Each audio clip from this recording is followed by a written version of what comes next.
Good afternoon, everybody. I am David Gracyalny. I'm Vice Provost for Open Studies here at Maryland Institute College of Art, which is one of the three academic units here. In particular, for today, we are the academic unit that runs a group of graduate programs, Masters of Professional Studies programs, and one of them is in data analytics and visualization. I know we have faculty and students and alum who are faculty and students, and not students anymore, but anyway, we have a lot of MICA people here, and we're really delighted to be hosting this. To everybody who's here and to everybody who's watching through streaming. So again, welcome.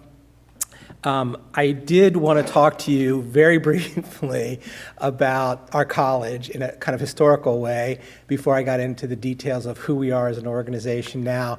We're about to turn 200 years old. In 2026, we'll be 200 years old, and I know for those of you who might be from places where 200 years doesn't seem like a long time, here in the United States, that's a long time for a college to be in existence, and just how old is 200 years old. So it predates modern photography, and we were founded at a time when John Quincy Adams was the president, and this is a painting of the Baltimore Harbor, which, if any of you know, Baltimore doesn't look like that at all, and is rarely painted in this particular way.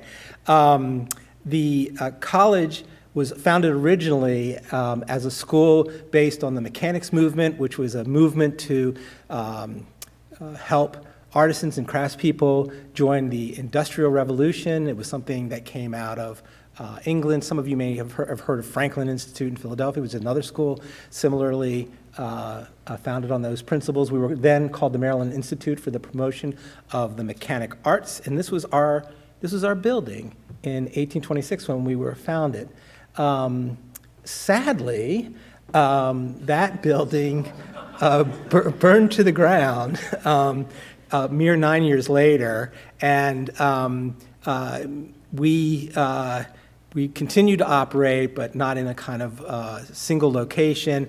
And during that time, the photography became a kind of commercially viable process through daguerreotypes became a way to photograph more regularly and commercially, and then by 1851 we built a new building. So this was what at the time the Maryland Institute College of Art looked like, and Scientific America said this is the finest exhibition hall in the country. So it was quite an achievement. There was this clear space lined by all these pillars, and there was a market in there and places for people to give lectures. And of course, in 1861, we had the Civil War.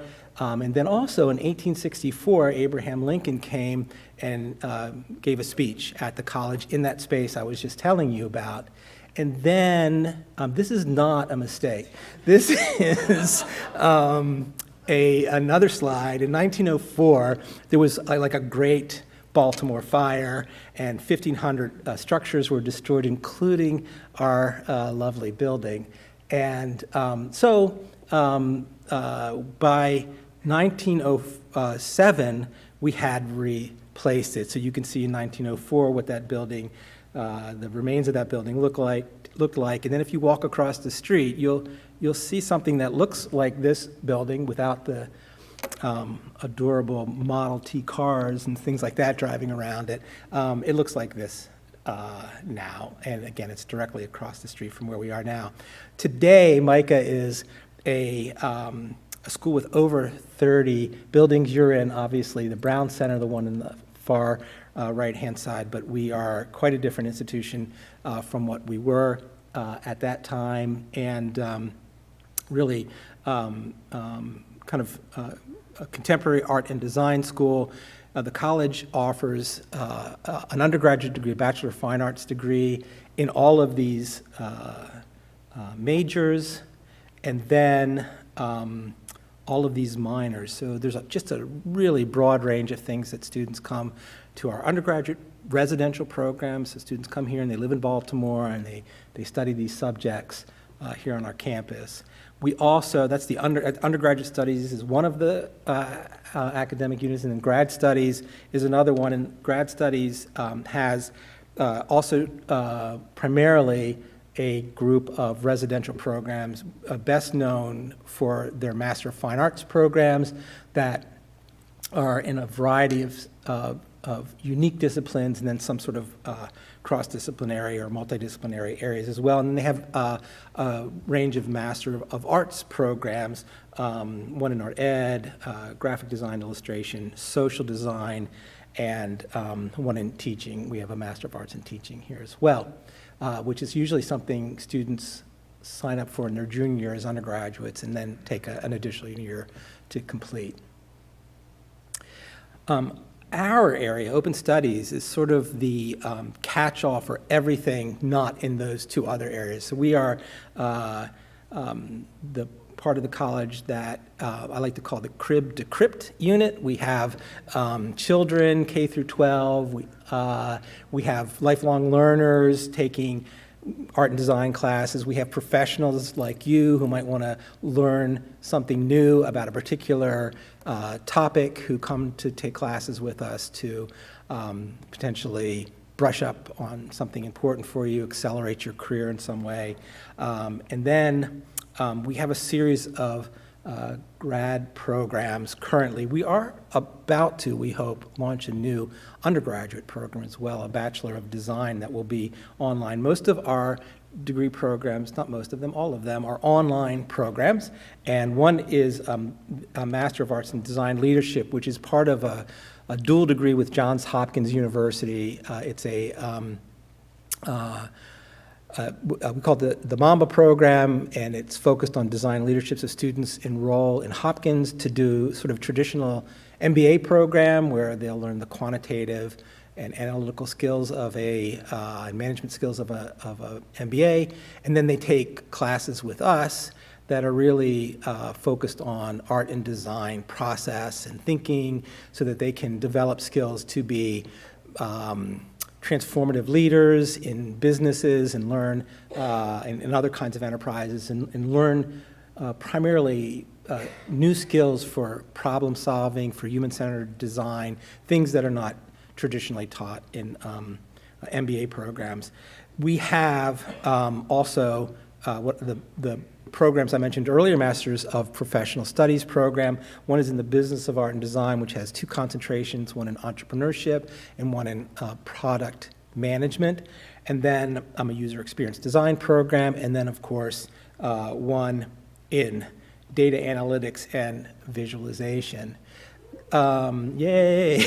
So these programs are programs that became popular maybe about 30 years ago in higher education. They're much more typically focused than MA degrees. They might fit more closely with Masters of Science degrees. They're really focused on the topic of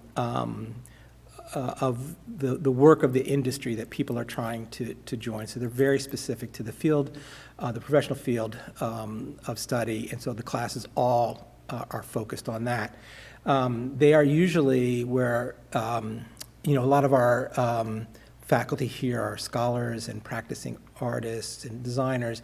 We usually look to people who are in the industry of data analytics and visualization to help teach these classes. So drop your cards off with Katie Kelly before you leave, so she knows if you're interested in teaching in the program.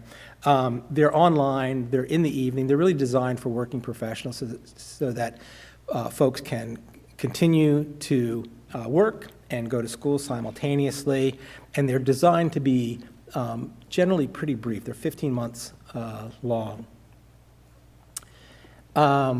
So this is a link to our programming, and this is an image. I don't know if Corey Cohn is here, but shout out to Corey in the back. This is his capstone project from when he was a student here, and is now off to a really exciting new career, and great new opportunities for him in that career. This is a piece by Melissa Alexander that's that also alum who is also here today and going to be presenting on this project. So this is really a piece, and most of these I'm giving very brief explanations about, but you'll hear more about this, and you can see more of these on our capstone site. But this is an explanatory data visualization that explores the human dimension of mental health and the city. This is another image from that project. This is a project dedicated to Nine Inch Nails. I couldn't flip the ends. I know they're not supposed to look like this, if anybody knows who Nine Inch Nails are. And this explores their discography, sound, and tour history.